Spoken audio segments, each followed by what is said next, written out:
Well, welcome in. It's a bonus edition of the IdahoSports.com Prepcast because, the All-Class State Wrestling Tournament deserves its own dedicated podcast. I am Brandon Baney, joined by a man who's dressed much more elegantly than I am today, Bryan Zollinger. Bryan, good morning. How are you? Morning, Brandon. Great to have you. Just got done with court, so I'm stuck in a suit for a little while. That's all right. Well, I would normally say you're a man who needs no introduction, but for our viewers and listeners that may not know, tell us a little bit about yourself and the ties you have to Idaho and the sport of wrestling. Yeah, so I've been involved in wrestling in Idaho since before I can remember. Growing up, my dad was president of USA Idaho for 15 years. Before that, we were involved USA Wrestling. I have kids that wrestled. I've coached clubs here. I went to Sugar Salem. We won 3 out of 4 state titles as a team when I was in school. Wrestled some college at Boise State and BYU, and I follow it closely. I'm in it for the kids, and so I follow it statewide just because I love to go to these tournaments and see these kids that I've known since they were, some of them 4 years old wrestling. So it's just a passion, and I love what the sport does for the kids and to see the emotions and all the people that put in so much work for the sport. So with that said, you know a lot about the sport. Let's talk about in general, and first of all, thanks to everybody who's watching as well on Facebook Live and on our Idaho Sports YouTube channel. And we want to hear from you throughout the broadcast, all right? If you want to give shout-outs to your favorite teams, your favorite wrestlers, you want us to talk about a team and how we think they're going to fare, just leave us a comment, and Bryan and I will discuss it. Just in general, from a general strategic mindset, when you get to the All-Class State Wrestling Tournament, what are the strategies that a coach can implement in terms of trying to bring home a team championship? You need numbers. So that's the main strategy. It really depends a lot on the district you're in, how many you can get in. But the numbers help. And then when you get to state, you have to have those people that you qualified.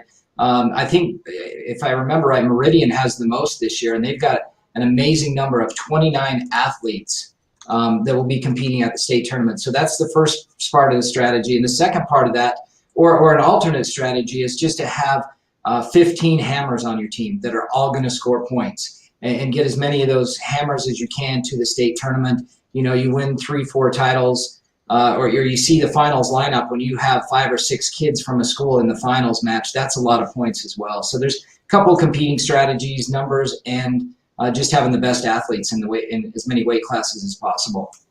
Almost a quality versus quantity type of mindset.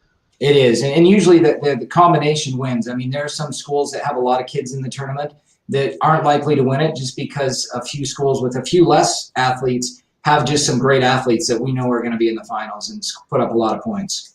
And I'm sure as we start diving into each individual classification, there's going to be teams that can implement the quantity strategy, whereas maybe when we get to the smaller levels, it really does become more about quality because there are fewer kids competing at each team. So let's start with the 5A, 4A, only because it's not because we're showing bias to the big schools, but because they are actually going first on Friday at the Idaho Center in Nampa. And then Saturday will be the 3A and 2A. Both days, competition will start at 9 a.m. So let's start with the 5A.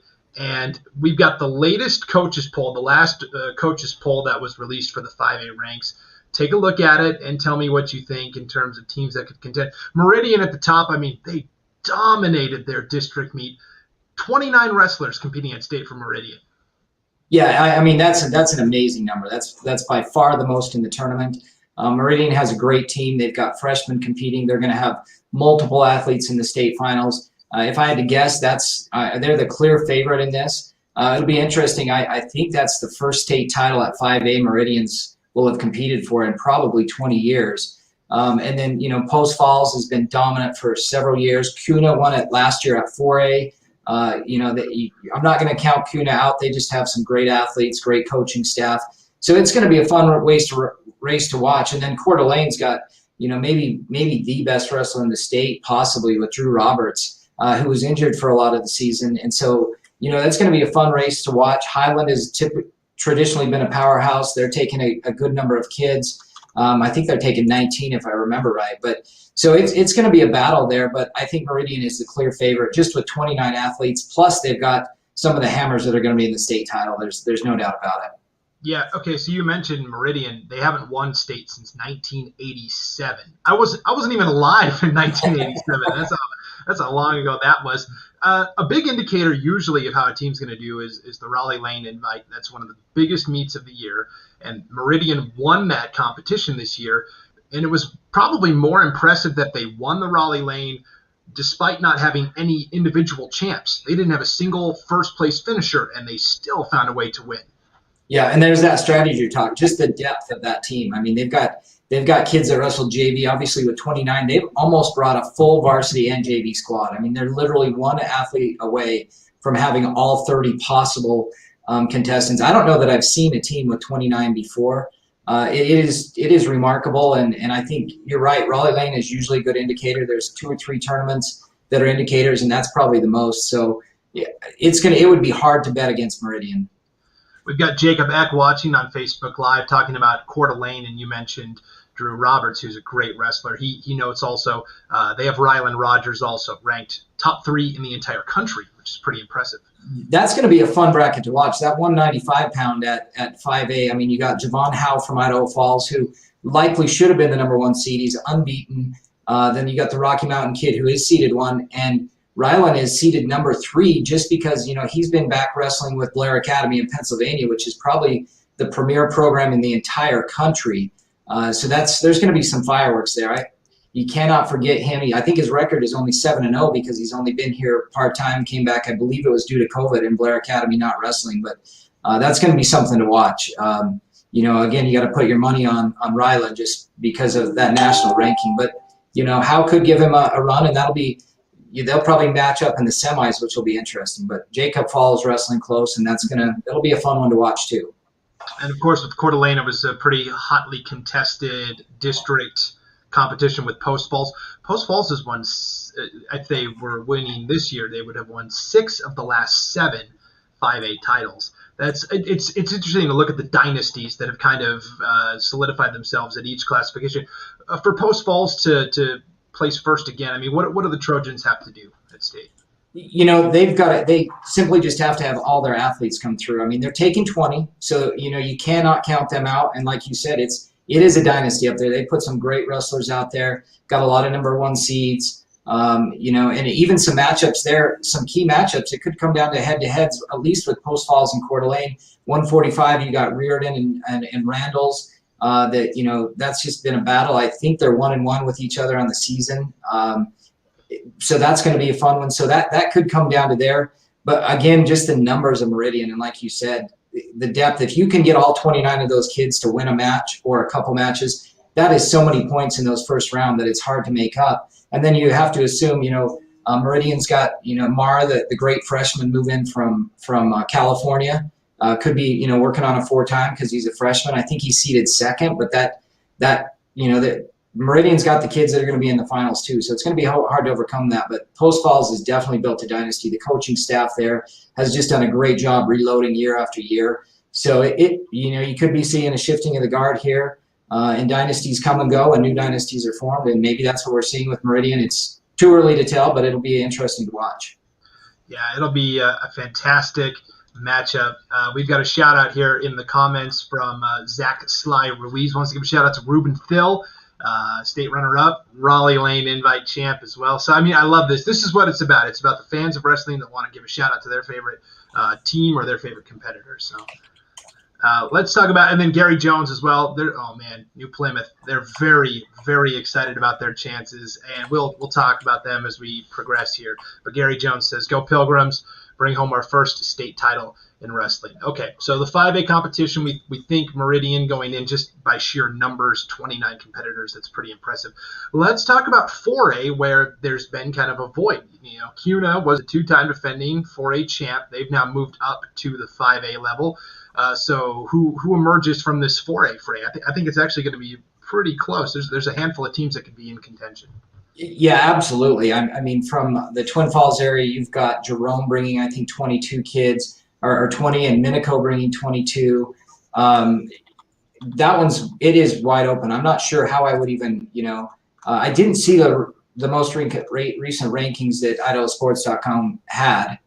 Do you have those there? Yeah, let's pull that up. Here's the 4A the last 4A coaches poll. So Nampa in the top spot. Minico only tied for 5th. They're bringing in the most actual competitors, though, as they bring in, like you said, 22. So I got to think, because Minico and Jerome are in the same district, they must have just annihilated the rest of the field between those two teams, because those are the two, Minico with 22, Jerome with 21. Those are the two largest squads.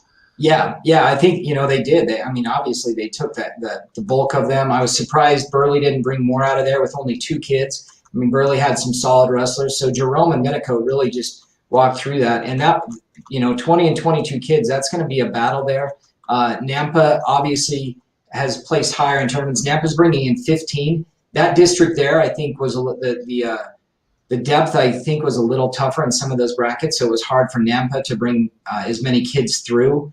That 3A or that 4A third district, there's a lot of great wrestlers in there. So, I think Nampa clearly has a shot with 15 wrestlers. They have enough, and they've got some great wrestlers on that squad that are going to be in the finals.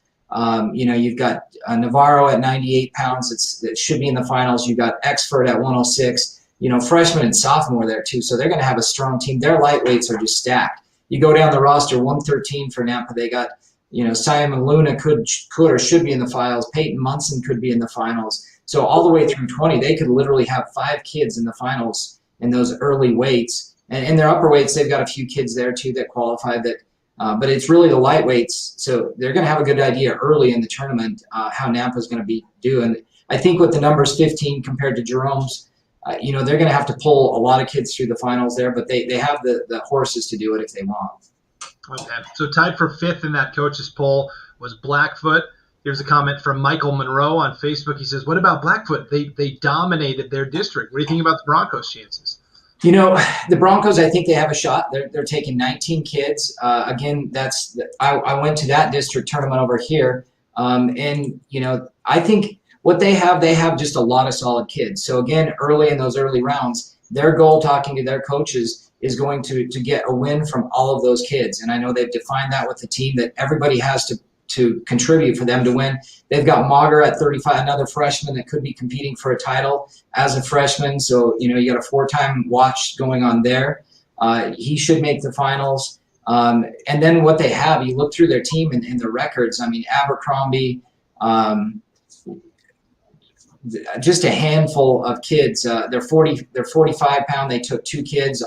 Ramirez could be in the finals. And so really for Blackfoot, it comes down to getting those points in the early rounds, because they don't have a lot that are going to be in the finals. They could have 2 or 3, and I could be surprised. They could bring more than 2 or 3 to the finals, but that's what I would guess. And so Blackfoot's a team that's looking at that number strategy and trying to get all of those kids to win a match or 2 matches or get on the podium. Couple of shout-outs. Scott Burton, Jerome High Athletic Director, wants to give a shout-out to the Jerome wrestlers. He's watching. Thank you, Scott. And also a shout-out from Zach Karskalen, giving the Moscow Bears a little love. Logan Carney at 220 from Moscow, pretty tough as well. He is, for sure. That's going to be fun there, too. Moscow, we don't see him a lot on our side of the state, but, bringing a great squad of kids. I didn't look at how many Moscow's bringing, but they've got some horses there for sure. And Jerome, like we mentioned with those numbers, and they've got some, Taboa, senior, 29-1, that he should be in the finals. Jerome's definitely with those numbers, and combined with the depth that they're bringing and just the sheer number, they might be my favorite to win it. But that's a toss-up division. There's no clear-cut winner like there is with Meridian and 5A, I think. I think it's the most wide open of the 4 classifications. I would say 4A for sure. Moscow only bringing 7 wrestlers, so in terms of competition, but a chance for some individual success. Yeah, right. Absolutely. Donovan wants us to break down the 98-pound weight class for 4A. Should have some great matchups. And I saw this, Century had a kid that was a cross-country and track runner and just went out for wrestling for the first time this season, and he is competing at state. It's going to be pretty interesting. Yeah, his name is Josh Stout, and so 98-pound 4A looks like it's going to be pretty intriguing. That is a great bracket. Like we said, you've got the freshman and Mager, 1 loss on the season. His 1 loss is to Navarro, the sophomore. I believe the returning state champion, who is a 31-1 record, the sophomore, and his loss is to Mager. So they're 1-1 there. You have to anticipate that's going to be the final match. After that, there's, not a great drop off, but those are two definitely the class. And, that's right now it's a coin flip. They're 1-1 with each other. So it's definitely a match that people should keep their eyes on in that 98-pound bracket. Navarro looking to go, I might be wrong, but I'm pretty sure he won it last year at 98 pounds as a freshman. And then Mager coming in trying to become the next person on that list to have the chance at a 4A title. So that's going to be a great finals match and one people definitely need to keep their eye on. And then another one I wanted to touch on real quick at the 4A level is that 113-pound weight class. I call it the Young Bucks division because it's like all the top competitors are all sophomores, and then there's a couple of freshmen that are in there as well. You've got Devin Greenland from Century, Peyton Hernandez from Columbia, Tragan Morin from Ridgeview, Ryan Nuno from Bonneville, Christian Avila is a really good freshman from Caldwell, and then you've got Simon Alberto Luna from Nampa. I mean, these are all sophomores and freshmen. These guys could be duking it out for years. Yeah, that's definitely going to be fun. And that was probably in the seeding meeting for 4A, that was probably one of the toughest weights to seed because those guys all have head-to-heads against each other, and they really beat each other up. So, you could have easily made a case for Morin to be number one. I believe he won the Raleigh lane at that weight class. Hernandez, you can't argue against him being number one. Luna, I mean, that was definitely one of the tougher weights to seed. So it could be, you could have one of, any of those four in the finals. And so definitely a weight class that people are going to want to pay attention to. It's going to be a lot of fun. Yeah, that weight class may be a microcosm of the entire 4A field. So many good competitors. 4A is open. Yeah. We've got a shout out to the Shelley Russets, Go Carter Balmforth, and the Shelley Wrestlers as well. They're bringing 6 competitors, and so Shelley's one of those 3A programs that moved up to 4A kind of recently, and still trying to find their footing in terms of larger classification, trying to get more kids to state. Yeah, let's talk. Great program. And the Balmforth, I mean, he had older brothers, all of his uncles, kind of a dynasty family over here in eastern Idaho, and that's another person that's pushing for that 4A state title at 106 from a freshman. So another kid that's pushing that I want to be a 4-time state champion level. So that's definitely going to be fun to watch there and see what happens. How rare is that to get the 4-time state titleist? It is definitely rare. I mean, that's a pinnacle of Idaho wrestling. Every year it seems like there's only 1 or 2 people that reach that. This year there's only 1 or 2 people that are pushing for that. Mitchell from CUNA is pushing for that. I just went blank. Who else? I think we have 2, maybe 3 people this year that could do it. And, that's not a guarantee. Mitchell's got a tough matchup. Case and Kenny, I believe, from Idaho Falls, who just broke Idaho Falls' all-time wins record. There's some head-to-head interesting matchups, but it's really rare to be that 4-time state champion. So it's very impressive when it happens. Rarefied air for sure. All right, let's go to 3A, spot pretty well with Sugar Salem, your alma mater. They had gone on a little bit of a run. They'd won 3 in a row until last year when South Fremont came through. If we pull up the coaches poll, the last coaches poll we saw in 3A, no surprise, South Fremont defending champ to the top. The American Falls Reservoir Dogs, I love that nickname as well. What do you think about this 3A field? I think the returning state champion South Fremont has to be the favorites. They brought, I think, 19 they're bringing to state, so they've got the numbers. They've clearly got some hammers. Another kid on their team, Hunter Hobbs, at 52, he's a sophomore, pushing for his 2nd state title. So you have another one of those athletes that is putting himself in the list to be a 4-time state champion.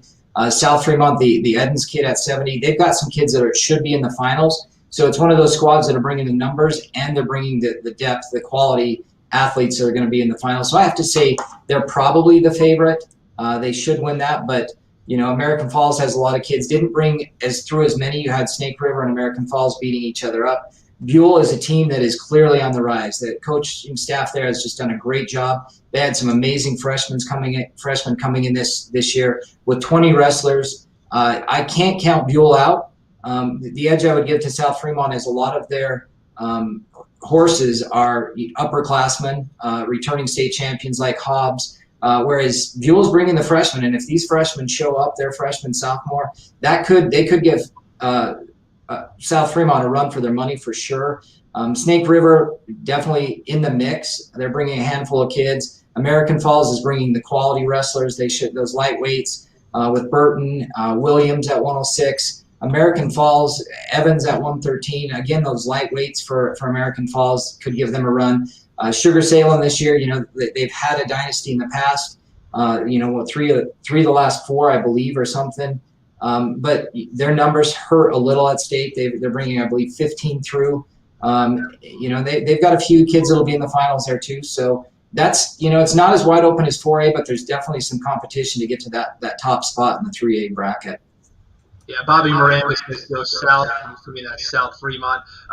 Jacob Eck must be reading my mind, because this is a guy I want to talk about from Buell. That's Cade Orr, the senior at 120 pounds, 43-0, undefeated in competition this year. Yep. There's no doubt that's one to watch on. That's the person pushing for a 4-time state championship is Orr. I don't see him losing. I mean, just an amazing wrestler. So he should be a 4-time state champion there. Definitely one of the studs of the tournament to keep an eye on. All right, we've got a couple of people asking in the comments about Gooding. Can you talk about Gooding for a second? Yeah, another team that's just bringing in all kinds of youth. They've got one of those kids we're talking about, just rarefied air. I went back to Indianapolis with him the other year. I just went blank. The 32-pound freshman. But they've got Gillette coming back that's won a state title. That's going to be an interesting weight class there too. I can't believe I just went blank on the freshman from Gooding that should be Hudson Rogers. So Gooding has a lot of good freshmen coming in for sure. And in years to come, they're going to be right in the mix there. This year, it's going to be tough for them to compete just because of the numbers. I think they're bringing 9 kids. But again, watch out for the youth there. Hudson Rogers could easily be a 54-3 record. Thanks, for the comment there. Hudson's a great kid. Like I said, I've traveled to national tournaments with Hudson and watched him since he was little, and just one of those amazing wrestlers. So you got a possible 4-time state champ there. You got Cade Craig, who is 30-0 there, a sophomore. He was in the finals with Hobbs last year, and I believe was leading that match until Hobbs pulled out the pin and pinned him. Gillette, the sophomore, has a state title, was in the state championship as a freshman as well. 48-4 record. They definitely have the hammers. What Gooding doesn't have yet are just the numbers there. But those 3 sophomore freshmen, Rogers, Cade, and Gillette, I guess, is a junior, they're going to bring a lot of points because they should all 3 be in the finals. Yeah, I think the 3A will have good individual battles going on. Let's talk about 2A. We had a shout out to Glenn's Ferry earlier, so we'll transition to the 2A. Here's the final coaches poll. Tell me what you think. Here's the thing. Ryrie has come in and they've won the last 6 consecutive titles. Will Ryrie win their 7th in a row, or is New Plymouth finally going to break through? I know there's a lot of excitement from Pilgrims fans. Yeah, if I had to call it, I know the Ryrie kids well. They're right in our neighborhood here. I've watched a lot of those kids, that coaching staff, to win the last 6 state titles. That just amazing feat that they've done there. But watching New Plymouth at some of these tournaments, they have the hammers at some of those weights. I mean, I don't know that I've seen a more physical team this year. I mean, all of their athletes just appear to be in shape, ready to go. I think the favorite, New Plymouth, is probably the favorite over Ryrie, which is crazy to say. Ryrie, again, had a great district tournament, so I'm not going to count them out by any means. That's one of those teams that's going to have to do it by getting everybody on that squad to win a couple matches and take the numbers route. Ryrie this year took 14. It's a little less than they have in prior years, so it's going to be a little tougher. But New Plymouth is just stacked again with athletes. You have the Rices there. Rice at 120, I believe, 2-time state champion already. He's going to carry that team, but at every weight they've got 2 or 3 kids that really could be on the podium, if not in the finals. So it's going to be hard. I think New Plymouth is probably the favorite there with Ryrie pushing. You said Glens Ferry. Obviously, they've got lightweights. Castanego from Glens Ferry could be in the finals at 98 pounds. A couple other kids on that squad that could be. So it'll be fun to watch there. Yeah, you mentioned with New Plymouth, Kyle Rice at 126. He's undefeated, 33-0. And then they've got Joel Campbell at 145 pounds, and he's 46-0. So that's impressive to have 2 undefeated guys on one team. It is, absolutely. And, I saw Campbell at Raleigh Lane in the finals there. I mean, really impressive. It's going to be fun to watch that one. No doubt about it. Yeah, so let's talk about at the 2A level. How hard is it to fill out the entire lineup whenever you've got a kid wrestling in every weight?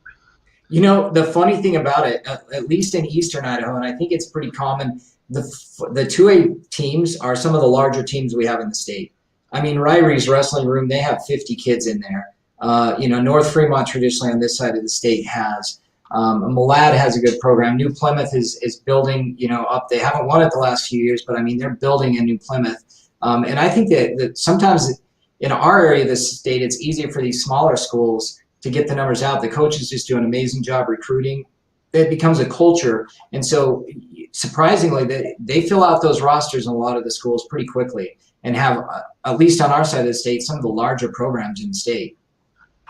Yeah, I know there's some smaller schools that would be 1A, maybe in other sports that also compete at the 2A level. So for those smaller. Yeah, there's some fun stories there. I saw the Shaw kid from Dietrich. I saw that on, it might have been your Facebook page, that they train with the other schools. Somebody, Lucinda Rogers, who follows this sport as close as anybody, she just put that. And the video of him walking through the schools, it just stuck in my head when they're sending him off to district or state, where they have the elementary combined with the high school. So you have the little kids, giving him high fives as he's walking out. That was a cool story. We had one at Skyline, a kid from Clark County, that was the only wrestler from Clark. He wrestled with West J last year. So those are fun stories too. Yeah, we had a comment here as well about the females and girls wrestling. That's going to be an official sanctioned event next week. How exciting is that? I am super excited. I have two daughters that wrestle, and my oldest is going to be a freshman last year, so she was super stoked that was going to happen. It's been fun. JD Plato and Pocatello has done a good job with the girls' state tournament, they call it. It's a sanctioned Idaho high school event. That's been fun to watch, and just to see what happens with the numbers next year with girls wrestling. I mean, traditionally across the country, once a state has officially sanctioned that, it is just 300% increase the next year. So I'm really excited to watch that. It'll be a lot of fun. It's always fun to watch the few girls who will be competing in the bracket here. Bonneville has one, Kayla Vale, that I've watched since she was a little girl wrestle. So it's fun to watch those girls here, and sometimes you find yourself pulling for them just to make history and do good at state. It'll be fun to watch this year. I mean, we've had some great high school girls come through, a lot that are wrestling college now. So to have that program in Idaho is just an amazing opportunity for the sport. I agree, pretty exciting. A couple of shout-outs at Grace. We've got Nate Riegelman here at Grace, the best 1A school coaching. We've also got super tough 1A team hanging with the 2A from Fred Bartlett. They just won the girls basketball championship as well. What do you think about their wrestlers? Yeah, I mean, they're absolutely right. I mean, both of those coaches, again, got people that follow the sport closely. Grace bringing 11 kids through, definitely, the class of 1A right now. And they've got a good mix of freshmen, sophomores, seniors. The newbie kid at 106, I believe he's undefeated coming in. Should definitely be in the finals at 106. Great athlete, a couple other freshmen that they're bringing. So, I mean, they've got a few horses and they've got the numbers, and being 1A, definitely, class of the 1A program. Yeah, we've got a couple of thoughts for female wrestlers here. Homedale has two girls. Yeah, Brenda knows well. She's had daughters that wrestled. I watched her daughter growing up too, and still see them around at tournaments across the state. So she knows female wrestling in Idaho for sure. Well, Bryan, it's been about half an hour. Thank you for taking some time to break down the state wrestling tournaments for us. Any final thoughts before we wrap things up? I'm just excited for the tournament itself. I mean, there are going to be some great matches, some rematches. I think 52 statewide. You got 5 or 6 state titles in that 52 5A bracket. That one's going to be just one of my favorite to watch. You've got Julio and Roggio at 170. I believe that it's just going to be, you've got some state titles there going head to head. That's going to be one of my favorite matches to watch. So just looking forward to it. It's always a great tournament. I appreciate you guys covering the sport. It's great to have this coverage. These athletes give it their all, and these coaches. I mean, I know coaches now that are. I've got a kid wrestling, and it's been 3 days. We're up at 5 o'clock, go to the gym, work out, high school practice, and then get together after that. So it's one of those sports that you just have to prepare, and the dedication is amazing. So it's great to see him getting the coverage, and appreciate you doing it, Brandon. All right, Bryan Zollinger, wrestling extraordinaire. Thank you for joining us. We appreciate it. Thanks for having me. All right, see you later, Bryan. See ya. All right. Well, thank you for everybody hanging out with us here on Facebook Live and on our YouTube channel as well. Sorry about the echo there at the end, troubleshooting. And yeah, you're going to be seeing more of this face as we talk about more wrestling and basketball and we get into the spring sports. And so very glad to be on board. Thank you to everybody who commented. We're still getting them. Donovan, shout out to Idaho Falls Wrestling, you bet. So thank you to everybody who participated today. And maybe if you have friends or family members that weren't able to partake live, we'll have replays available on our YouTube channel. You can pull up the video on Facebook as well. Audio form, we'll try and get that into a podcast as well on the Idaho Sports Prepcast. So shout out to everybody. You fans are the reason why we do these podcasts and do this coverage. It's for the athletes and the parents and the fans. So thanks, everybody, for participating. I'm Brandon Baney one more time for this special bonus edition of the IdahoSports.com Prepcast. And good luck at state, everybody. We'll see you over there in Nampa.